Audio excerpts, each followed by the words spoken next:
Hi everyone, this is the Spiritual Assassin.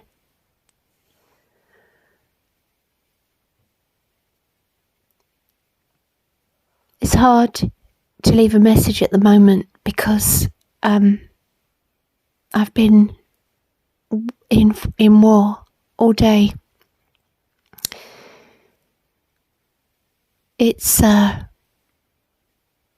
so strong that it's, paralyzed me.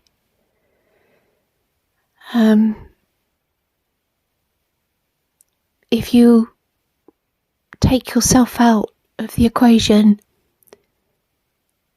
and leave the other person, your counterpart, to fight the fight that they should fight alone, sometimes both energies and the energies around them try to leech onto you. That means you're fighting possibly 10 men at once. Just one of you fighting 10 men. You're fighting legions in the astral realm because they all have our ancestors. They'd be dark, a lot of them, if the people are of dark energy and walking in the darkness. Quite often that's because their ancestors will have been and they haven't risen to the occasion to break the chain, turn it around.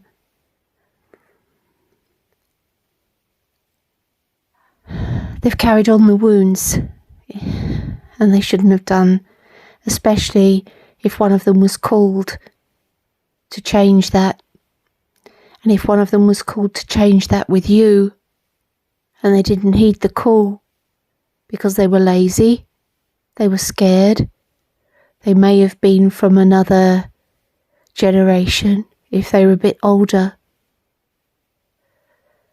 The situation that I'm talking about is one where one partner is much younger than the other, I mean by at least 15 to 20 years, and the other partner is older, and one of them is consciously ascended and the other is struggling and stuck. And the reason they are is because tragically, to birth, to stop the generational curses and to turn this around may mean that they have to lose everything. And for some, if they're much older, it could mean it's their life. So they're in a living purgatory and they may have to stay there. And that means it's either their last chance and they will be in eternal misery after that. Their line will be thrown to the wayside. It's not for nothing that the Bible says that when the man is asked why he's not wearing the gown that was presented for the wedding guests, and he says, I don't know,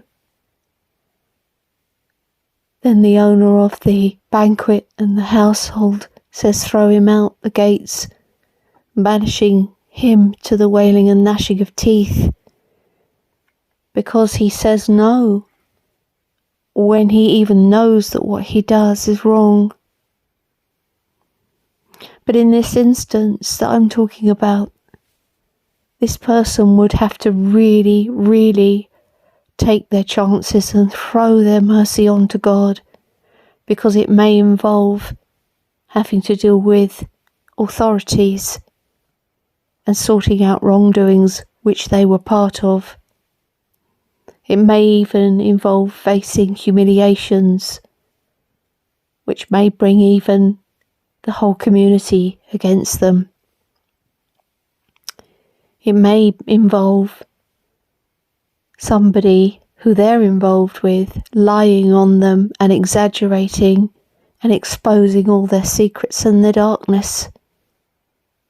And they would have to endure all of this to stand in the light with you. So because the price is so great and they don't seem to know or to understand that what they're actually fighting for is eternity. Eternity in the light, not just this lifetime, not just this one. There's a stalemate of such significance here. This is a real block, a loggerhead. It's war at its most ugly and refined at the same time. The strategies have been played out to the nth degree, and now it's just brick walls everywhere. In fact, the task is so enormous facing everybody that to recede seems to be the only answer. But that is because everybody involved, including I and you, collective, must surrender. Surrender fully to the instruction of God, of the divine, of the most pure and selfless purpose. Once everybody does this, the waters will break and the way will flow forward for everybody. The task here for karmic, for collective, DM,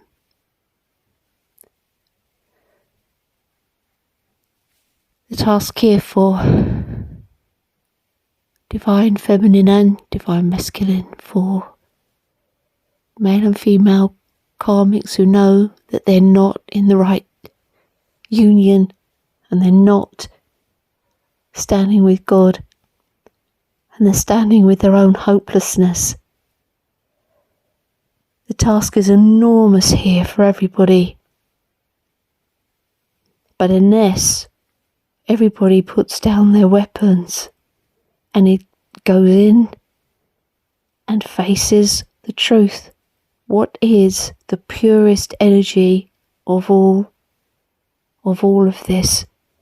So therefore you've got 3 people that need to heal. And sadly, for the one who has done the most work, although there's always more to do, you may have waited, but as you see, you can wait forever.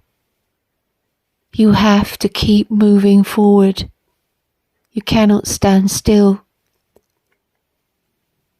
I have myself tried this, waiting the water out, treading water. You gain nothing. You gain nothing because you can tell the same advice and the same lessons, repeating time again. But unless somebody is ready to hear you, you are just shouting your echo around the mountains. There is a time that is right for that person to hear you. And sadly, it may not be now. So what you must do, what we all must do,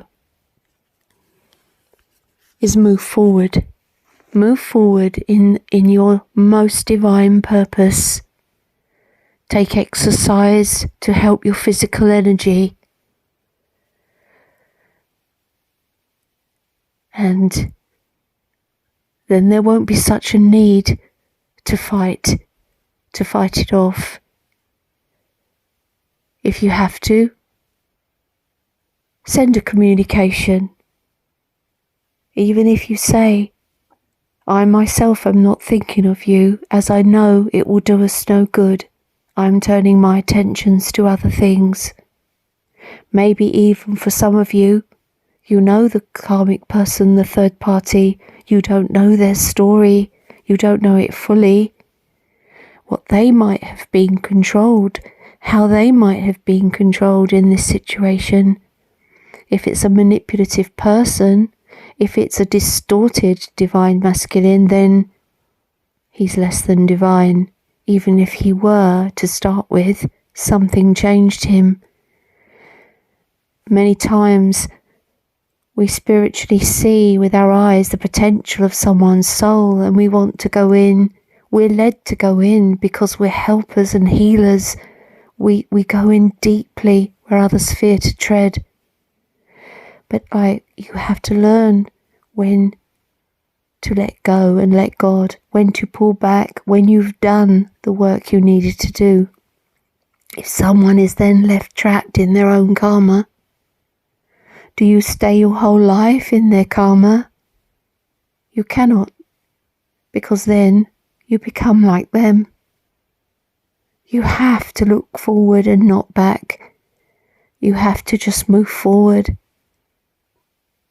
Because you cannot get past needs met in the future. You can only get the future needs met in the future. The past needs that your person didn't fulfill, they cannot be fulfilled in the past. And the past needs from them are gone.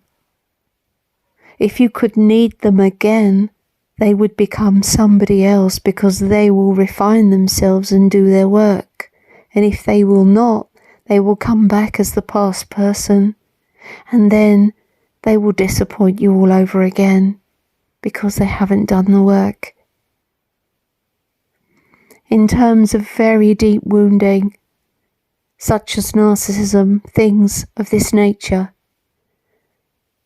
the pains inside of the person that have caused this schism, this crack in their soul, this horrendous wound, the answers are inside a black box. It's buried deep in the ocean of their being, and some of them will never retrieve it. And if you've done all you could, and now they chose to ignore you, so now they're facing the consequences of not facing themselves, then you brought it to their attention to save them from disaster. And maybe they even still will face disaster, but perhaps they still now have a chance to work themselves out of it, and in a more truthful way. With you gone, you leave them to do that, and you focus forward. The last 3 years have been the most profound spiritual attacks, the most profound spiritual warfare that I've ever been through, and I've been through it all my life. All my life I've been hated for my gifts, hated for knowing things that I shouldn't know, hated for being able to read my partners where I shouldn't be able to read them. But how do you turn something like that off? Now, more people are coming who have the sight quite naturally, and of course everybody has it in them to some extent, but for many it's very undeveloped, but it's more developed now than it ever used to be. But some of us are born with it, and it's been a very, very painful journey. I was so alone with it when I was a child. I did battle in my own family constantly. I was hated by many, many different groups of people and friends, just purely because of my awareness, because of my sight, because of my ability to sense what people were doing and why. The constant disappointment that it brought me, the constant pain. But now I know that I have helped so many people with this gift. I have at least tried to help them. But part of the healing process for the healer is when we start to learn where we stop. It's the moment a painter puts down the brush and says it is finished. Now you might say that nothing is ever finished. But there comes a point with everything when you cannot work on it anymore lest you destroy what you've already done. And this is that point, collective. This is the point to walk forward. I don't say walk away. I say walk forward, regardless of what happens. Walk steadily forward into the light and serve God and the higher purpose of everything. Examine your every motive and every thought and put it to the highest purpose. And in this way, because you serve God, nothing will fail you. Nothing.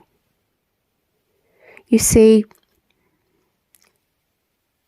we all are learning as we mirror things within each other. And for those that are on a divine mission, these struggles just clean you further. They polish your third eye. They cleanse your soul. As you look back on these experiences, you know that you stepped through the fire. You know that it didn't break you, and you know you are stronger. And all you can do is look with a smile over your shoulder. Don't be sad. If you want to help your person, if you still have any love for them, then smile at them as you walk forward, and then they will follow. They will see the strength that you smiled with as you walked into the light. And even if you have to kiss them goodbye, you do so with a smile. And in that way, somewhere down the line in the future, you can have faith that you may see them again. And when you see them again, that they may be healed. But if you're constantly looking back down to them, you are not looking up to God. How can they look up to God if when they look up, they're looking at you who are looking down at them, saying, hurry, come on, come on. But there has time come when the baton has been passed and you've done enough work with them, and it's time for them to get their spade out and start to dig themselves out of their own karma. This is their warfare now. They must become their own spiritual assassin. Peace, collective, and love.